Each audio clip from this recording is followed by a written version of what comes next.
Welcome, y'all. Hey, Sherri. Hey, Tammy. How are you? I'm doing fine. How you doing? I'm good. It's so hot in Louisiana. Yeah. Dave's had to change clothes like 3 times a day right now. Because he works outside in the heat and in attics in the heat. That's awful. I couldn't do it. He makes it every year. So, what are you drinking? Coconut water today. Coconut water. Mm-hmm. I was hoping you were going to put some vodka or something in it. No. Some Tito's and vodka in it. I am drinking from Sugarfield Spirits. Oh. One of their experimental batches. I think it's Meyer Lemon Rum. What do you think? Well, I'm drinking it with blackberry ice, sparkling ice, and it tastes good. Okay. But I've been drinking it the last few days. Well, I should say, that makes me sound like an alcoholic, which, whatever. But the last few times I've had drinks, I've been drinking it, and I've been getting a headache in the morning. So I'm not sure if rum is my thing or not. So, But anyway, anything new? No, just lots of work. Yeah, I'm with you. Yeah. All right. You ready for a story? I sure am. Okay, we're going to be going to 2011. All right. I can't wait. It's been a while since I just got to sit back in I person. know. You're usually telling me the story when you come. Okay, 2011. What was going on?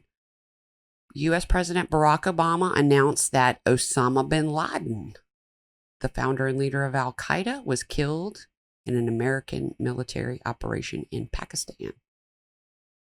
That makes me think of that song, "We'll put a boot in your ass." It's the American way. Okay. In London, singer Amy Winehouse died at the age of 27 due to alcohol poisoning. I did not know that. I thought it was drugs. Americans spent an average of 2.7 hours per day online. That's just online? Yeah. Yes. 2.7 hours. This was in 2011. Okay. It's way more, I think. Yeah. I mean, I'm online 8 hours a day at work. I mean, constantly at work. Yeah. And women ages 35 to 54 were the most active social media users back then. I would say that it's probably younger now. Yeah. I think the age, like maybe 20 to 70, probably people online. Anyway, we're going to Ontario, California. I didn't know there was an Ontario in California. I wonder, because there's also one in Oregon. I'm wondering if the same people didn't just hopping around. Mm-hmm. This is Ontario. This is Ontario. I'm going to talk to you first about a woman named Carmen Montelongo. Hopefully I will say that right the whole time. Okay. She was born in 1959. She grew up in Los Angeles. So Ontario, California is like a suburb. It's just near Los Angeles. She had a large family, including lots of half-siblings and cousins. By her mid-20s, she was married with 2 kids. The marriage didn't last, and in her 30s, she found herself a single mom that just got laid off from her job. Ouch. Yeah. At that point, Carmen decided she was going to go to work for herself and becomes a consultant of sorts. She helped recent immigrants from Mexico find their way in the U.S., and she would help people coming from Mexico find places to rent or buy to live, and she would get like a little commission off that. So it wasn't a glamorous life, but she was making a living. And she was good at the job because she was outgoing and friendly. So that's a little bit about Carmen. So now I'm going to tell you about Samuel Wiggins. Okay. He was born in 1948, grew up in Compton, served in the Vietnam War. After he came back from the war, he went to work. He landed in Los Angeles and went to work in the aerospace industry. By the time Carmen and Sam met, he was retired, and he had been single his whole life. He had several long-term relationships, but never had been married. So Sam had a lot of friends all the way back from high school. He was friends with people still, when the story takes place.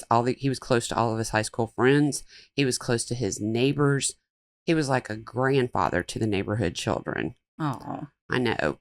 Because this is already leading me down a path here. By the time he got into his 60s, he was lonely. He wanted to settle down. So he dipped his toes in the world of internet dating. Now, Sam met Carmen in the summer of 2009. The reason why they met was not an internet date. He had a 4-bedroom house with a pool. It was just him. He ran an ad to rent a room in his house. Okay. Her kids are grown and gone. So Carmen was looking for an expensive place to stay, you know, because it's just her. She went there to his house to meet him and see the room. She didn't take the room though. It was too small for her, blah, blah, blah. But Sam liked Carmen immediately. Like, he started to pursue her. He called and asked her out on a date. Finally, after her, like, harassing her, she was like, yes, I'll go on a date with you. Oh, man. That's a little stalkerish, though, yeah, a little. I know, it was a little stalkerish. I didn't mean it to sound that way, though. But he was very persistent, you know. He wasn't stalking her, but he was very persistent. So they had their first date, and it went great. And they had another date and another date. Sam and Carmen laughed and talked and enjoyed each other's company. The age gap of over 10 years didn't matter to either one of them. So she's in her 50s, he's in his 60s. Yeah, that really... At that age, that doesn't matter, I don't think. Me neither. I mean, there's very little of life that they are ahead of you. Yeah. I mean, you're going to be working for another 10 years. Whoop-dee, it's the same life. Y'all have experienced, kids or dating or y'all working. You know, you've experienced all those things by this point. So during the relationship, Carmen stayed at Sam's house on and off.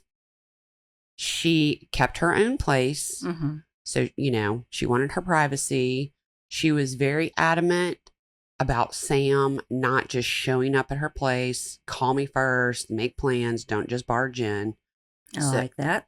Okay. If Sam were paying for the date, Carmen was down for fun.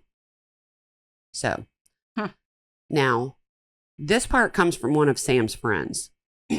Remember, I said he had a lot of friends.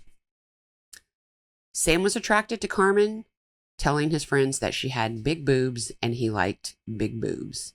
So if something happens to me, y'all don't need to be telling everybody on TV what I like and I don't like. Oh my goodness. I will haunt you. Can you imagine? Yeah. So at one point, Sam paid Carmen's daughter's college tuition. Okay. This, to me, at this point, she's looking like a high-class hoe. What year did this event situation, or like this would have been? Well, they met in the 80s. They met in 2009. Oh, okay. And we're going to end up in 2011. So then, that is that's significant. The college tuition back in 88, 89. Yeah, it was like $800. Right. I couldn't ask someone that I was just dating to do that. Like I wouldn't. No, but she did, and she did, and he did. Well, Sam's friends never really liked Carmen. They thought she was using Sam. They tried to tell Sam, but you can't tell anybody anything. They got to figure it out for themselves, right? Okay, April 2011. Sam and Carmen have been dating for about 2 years. Okay. When Sam suddenly falls off the radar. His friends called, left messages. Sam, we haven't heard from you in a while. What's going on? Neighbors were concerned because they hadn't seen him. And he was always out. Like, he would go to the neighborhood kids' like baseball games. Like, he literally was like their grandfather. Neighbors called, left messages. Sam never like loaned out his vehicle to anyone. Oh, there's a gnat in here. And his car was just like sitting in the driveway or his truck or whatever. So neighbors, like, they didn't see him coming and going, nothing. So they were concerned. Sam was good about keeping in touch with everybody. He wouldn't typically leave without telling somebody. He's not returning calls, which is strange. everything's out of character. Okay. Mm-hmm. So we know where this is going. Yeah. That was April. Now we're at the beginning of May. Okay. One of Sam's neighbors called Carmen. Hey, do you know where Sam is? And she just said, don't worry, he's taking care of some personal business. Oh. That's very mysterious. Mm-hmm. Okay, finally on May 25th, 2011, Sam's family decided it was time to call the police and report Sam missing. Ramon Martin, Sam's nephew, was the one who called the police to report that he had not heard from his 62-year-old uncle in a few weeks. Ramon also told the sheriff's department that when he went to Sam's house to check on him, what he found there was concerning. Said the pool had been drained, which is not normal. Mm-mm. Ramon went on to say that his uncle would not have gone on a trip without telling his family. And the car's there. Yeah. But also all of his clothes. Like Ramon went into the house. His shoes, his clothes, his toiletry. You know, if you were taking a trip, everything was in the house. Everything was in its place. And the police are like, okay, well, can you give us any other information? And Ramon says he's dating 51-year-old Carmen Montelongo. When the police file the missing persons report in the system, they realize earlier by a few days, one of the neighbors had also filed a missing persons report. So it looks suspicious. And you know, they call Carmen. What's the what, Carmen? And she says that Sam is with a person named Emmett in Pomona. And Carmen told police she had seen Sam just the day before, so they shouldn't worry. And that was enough to satisfy the police. Yeah. It didn't satisfy. Yeah. It didn't satisfy Ramon. No. His nephew. And if this is unusual enough for neighbors to file a report. Yes. You know, you really know the habits of the people you live by. If I don't see or talk to my next door neighbors for a few days, I'm texting them, are y'all okay? You know, where y'all been? Yeah. None of my business, but I'm worried about you. Yeah. I mean, whenever, the car doesn't leave at 6:15 every morning and come back at 4:40. Yes. So again, the next day after Ramon had called the police to file the report, so it's May 25th at this point, Ramon's like, I'm going back to the house. I want to check out Sam's house again. I'm missing something. So he finds these tiny specks of blood on the hallway wall. And he calls the police back. And they come out. And they say, nah, that's probably not blood. And Ramon's like, yeah, that's blood. But at least it prompted the police to call Carmen back. Hey, she was pissed.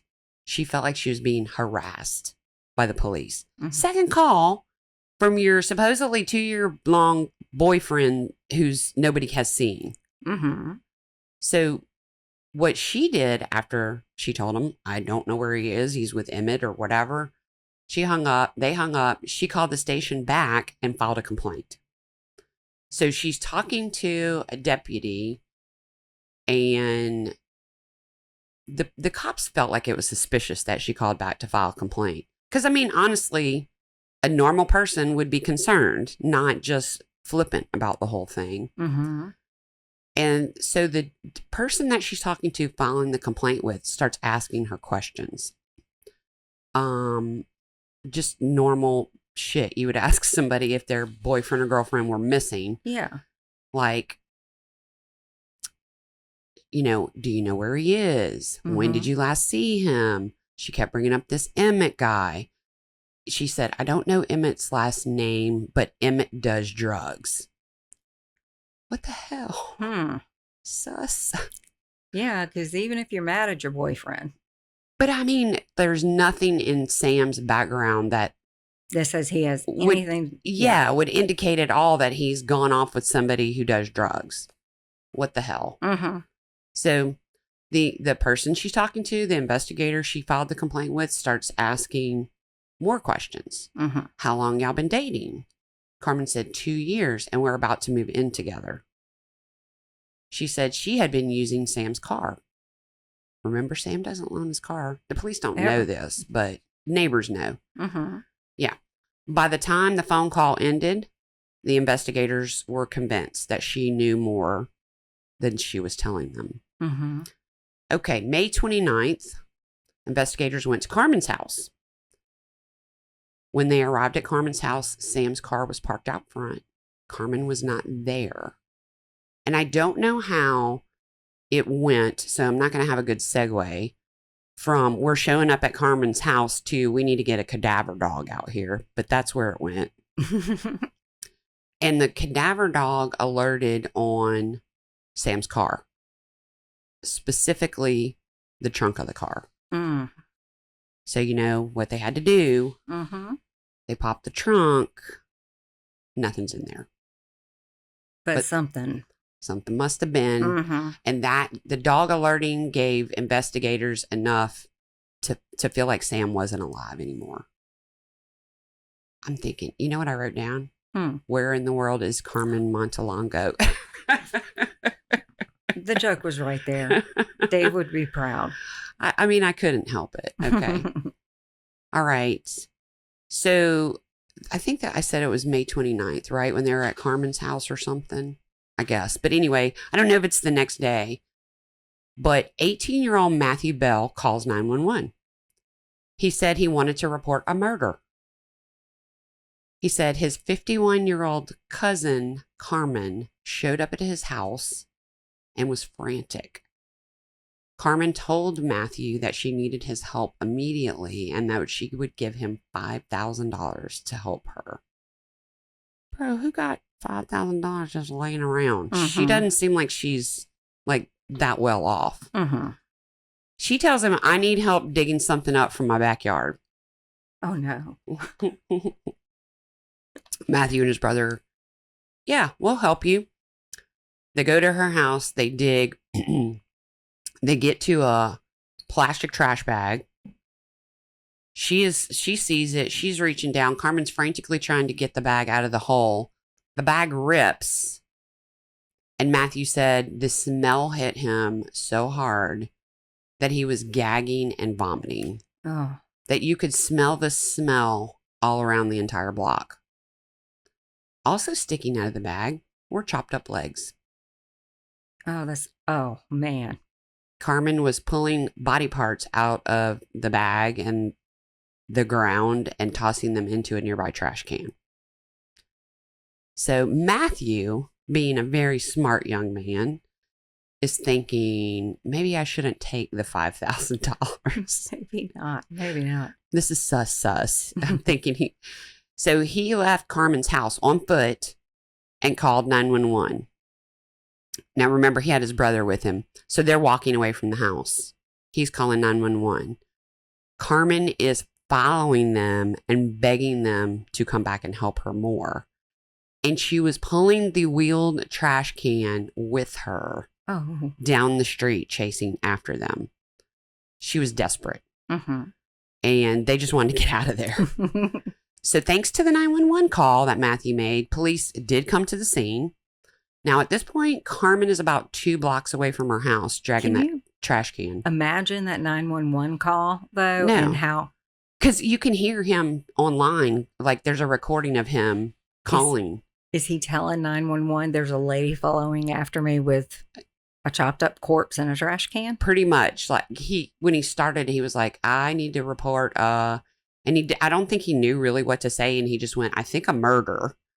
And yeah, there's legs, you've seen that much. Yeah. So the person that were attached to is probably not alive anymore. At least 1/3 of them and 1/4 of them is definitely dead. Right. In a bag. Yes. So when the police come, Carmen's about 2 blocks away with the trash can and they see her and they stop her. Mm-hmm. Hey, what's in the trash can? So one of the officers looked in and he sees a sweater that's just like on top of the trash can, on top of the rubble, And then he moves the sweater, and there's a torso and internal organs and a bunch of body parts. When they brought Carmen in for interrogation, they're like, who is in the trash can? Whose pieces and parts is this? And she said all she would tell them was that belonged to a man who raped her. That's low shit right there. So back at Sam's house, the crime scene unit's there. They are, remember I told you about the specks of blood that Sam's nephew saw in the hallway? Yes. They're testing that, they're getting it off the wall with the swabs. They found more blood outside of his bedroom door. They found more blood like by the closet in his bedroom. So if she cleaned up, I feel like she didn't do a very good job because they found quite a bit of blood. And while they were at his house, the police checked his computer history. Now, before this, Sam, he was a creature of habit. Checked every single day the dating websites, went to, the Weather Channel every day. Like, he had a history on his computer that was very consistent. And at April 26th, there's nothing on his computer. Yeah. They looked at his financials, like his bank account. He got gas like once a week. He went to Walmart once a week. He again, there was a pattern. April 26th, that pattern stopped. And his ATM card was being used to withdraw large sums of money, which was not in his nature. Okay, so the police have a crime scene. They have evidence. What they don't have is anything pertaining to the identity of the body parts in the trash can. So they have to wait for lab results. As you can imagine, the media was all over the story. I guess so. I mean, a woman pulling a trash can with body parts down the road. Yeah. How could they not be? That's like a horror movie spoof moment. You literally, when I first started researching this, the part that grabbed my attention was the fact that the woman had the body parts in a trash can. And I was like, I got to know more about this. What the hell? Okay. So a woman, this is what I wrote. A woman found wheeling a trash can with body parts doesn't go unnoticed. So Carmen's mom saw this on the news. Why didn't Carmen tell her, hey, Ma, I'm in a little bit of a pickle here? Oh, no. Yeah, her mom. So she contacted the police with some interesting information about Carmen. Not long before this, Carmen had come by her mom's house and dropped off 2 large potted plants. I don't know why the police, they felt they should rush over there and check out the potted plants, but they did. So kudos to them. Because what they found was decomposing body parts in those potted plants. A head. Oh, no. And 2 arms. How big were the pots? Think about it. Maybe that's why Mom even thought it was strange, Yeah, maybe so. Well, my thought was, has anybody not smelled anything? Because, from what I was watching and reading, she delivered them and put them, on either side of the front door. Big. You know how you have the big plants by either side of your front door? Yes. So you would smell that every time you go in and out the house. I mean, how could you not smell it? No, there's... Okay, but that just makes me... Ugh.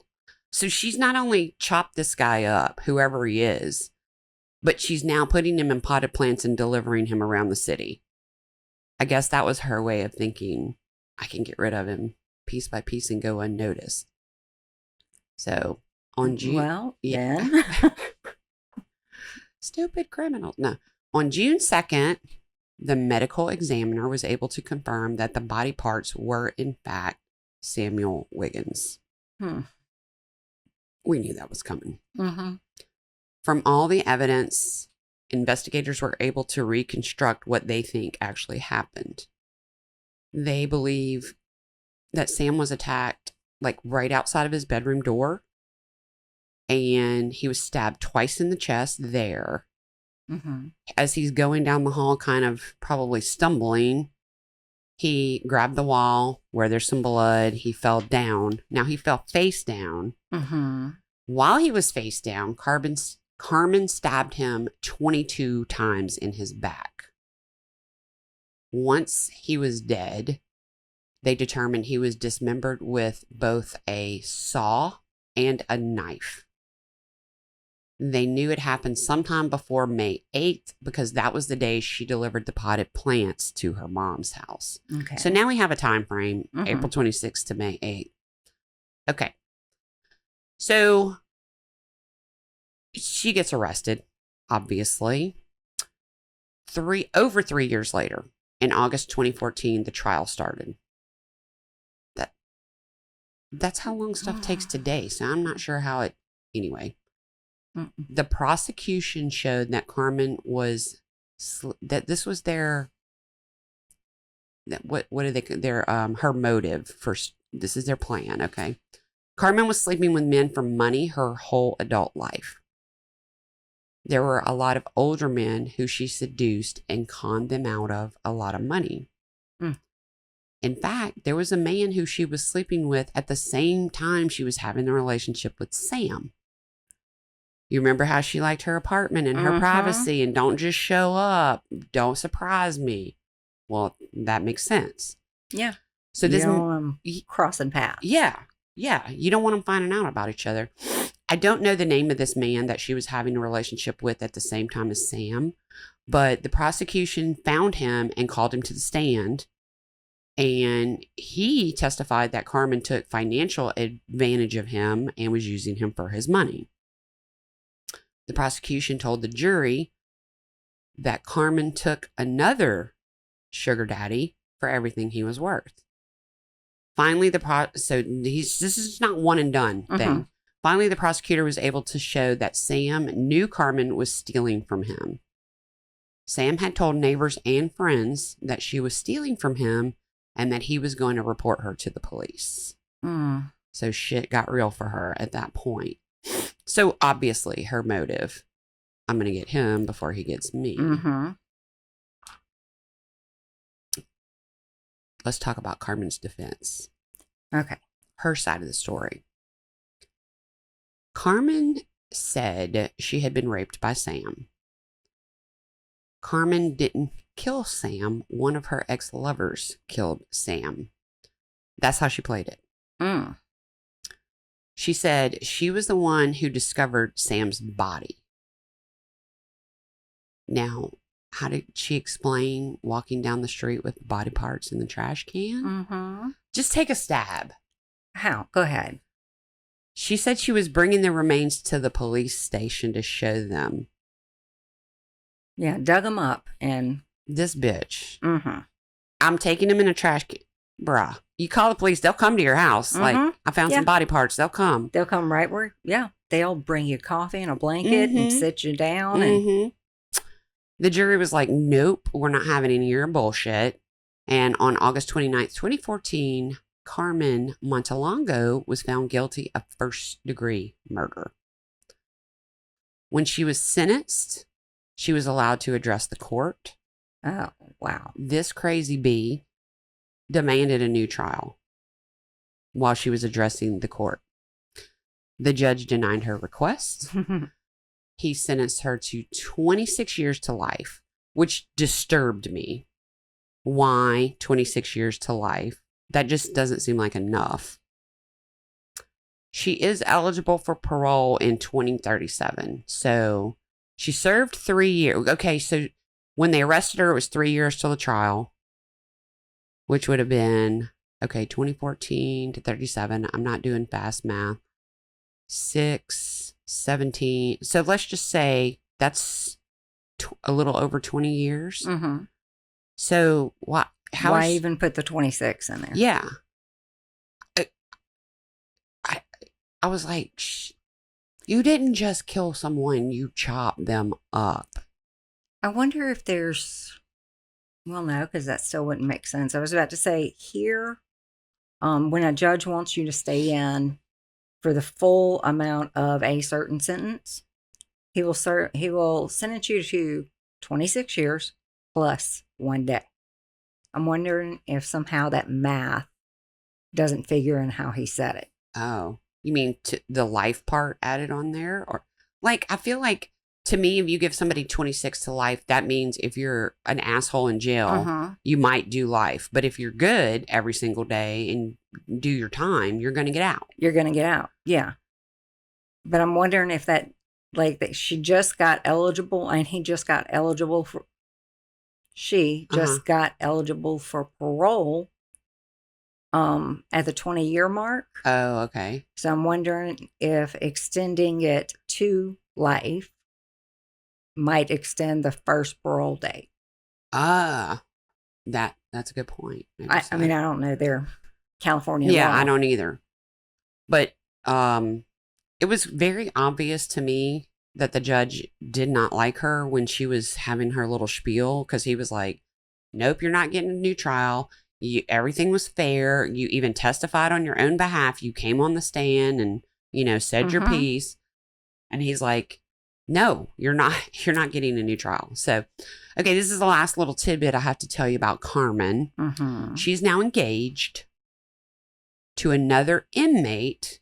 I'm assuming it's a man, it could be a woman, but I know that in some states they allow the men and women in prisons to write each other and pen pal each other and communicate. Either way, she's engaged to another inmate who is serving a sentence of 248 years. Now, this bitch got 26 to life for killing somebody and cutting them up. What the fuck did her fiance do to get 248 years? I don't know. Yeah. And maybe the county. Oh, maybe so. Okay. Anyway, well, it just says another inmate. So it could be an inmate in Louisiana for all we know. It could be somewhere. Could be. Or, I watched Snapped season 16, episode 4. Obviously went to Wiki, Murderpedia, all the pedias. And that's the story, the crazy story of the woman dragging the trash can with the body parts. I would see how that would make you go, let me read a little further. Yeah, here. Let me see what this is really about.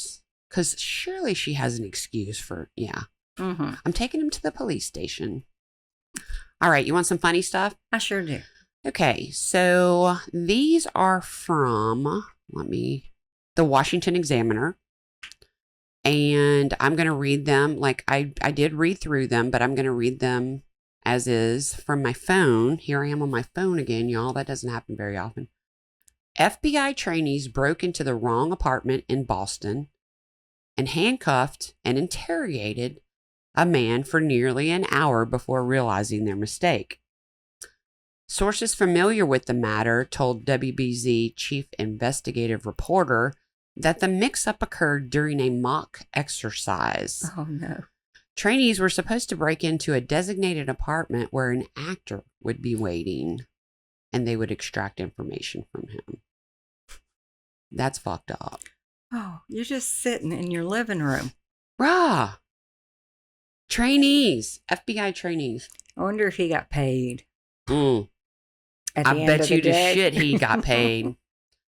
All right, let's see. I always got to bring a Florida man into it. Florida man who returned home from a doctor's appointment got a surprise and an eyeful when he discovered a woman skinny dipping in his pool. Clothes strewn on his veranda led the unidentified man to 42-year-old Heather Kennedy, who was swimming au naturel in his backyard pool. Imagine returning home to find a naked woman swimming in your pool. This is a report. This is what the sheriff's office put out on Facebook. Oh, no. And to top it off, she refused to get out. Oh. Okay. That's a powerful substance she must have taken that night. I don't even swim naked in my own pool. So, I'm definitely not going to my neighbor's or any stranger's house and swimming. Yeah, that's ridiculous. Okay. This is another Florida man. Okay. A Florida man is in custody for allegedly trying to throw a live alligator onto the roof of a building. William Hodge, 32, was arrested around 3 a.m. and charged with possessing and injuring an alligator. Also charged with burglary of an unoccupied dwelling, criminal mischief, and petty theft. Did he steal the alligator? I don't. Burglary of an unoccupied building. I just have so many questions on this short little story. Okay, I asked William Hodge what was he doing when he was throwing the alligator up in the air, and William Hodge advised he was teaching it a lesson, said Daytona Beach police officer Molly Ballou. Bad alligator. On the roof. But I'm still kind of, the burglary? I don't know. Must have been at the alligator farm? He fucking threw him up on the roof. Like, how, like, it had to be a baby alligator for starters. Yeah. How are you going to swing a 6-footer up on the roof? All right. Cornbread strong? Yeah. He's eating a lot of hush puppies. Okay, this is the last one. I found this one amusing. A Tennessee man ended up in the joint for smoking a joint. Spencer Boston, age 20, was in Wilson County Court after being charged with simple marijuana possession. Not to be deterred by the first charge, Boston began to argue in favor of legalizing marijuana. Boston was blunt in his argument. It's like a dad joke written in a fucking story. Boston was blunt in his argument, and instead of simply expressing his opinion using words, he decided to pull a marijuana cigarette. Who even fucking calls it a marijuana cigarette anymore?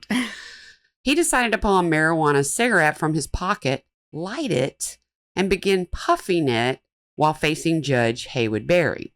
Oh, goodness. Yeah. Let's see.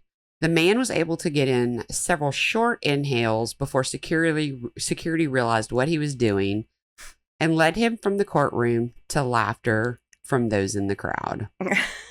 Well, I mean, he made a statement. Way to go, Spencer. Uh-huh. Fight the good fight for the weed, for the joint. They're putting you in the joint for smoking the joint. Oh, goodness. And that's the stories. How'd you like that? I like that. I hadn't been able to just sit back and... Well, next weekend when you come, I'm going to tell you another story. Oh, okay. Great. All right. All right. Okay, guys, listen, we appreciate your support of the show. Please go to YouTube and follow us. We're trying to get 1,000 followers there. Please steal your mom's phone and your cousin's phone and your brother's phone and your sister's phone and go on their phones and like us on YouTube and then give their phones back to them. Don't like steal them to the point where you get arrested for some criminal behavior. And go to Facebook. We have a Facebook group and a Facebook page. We're on TikTok. Go follow us. Go like us. If you'd like to support the show, go to Patreon/grits, Patreon/grits, where you can make a nice little donation to help us out. I just had to buy new cameras this week. So please go support the show. Chandler, thank you for camera switching. I appreciate you. And Sherri, thank you for being here. Thank you for the story, Tammy. You're welcome. All right. Anything else? That's all. We're going to let Zydeco Mike take us out.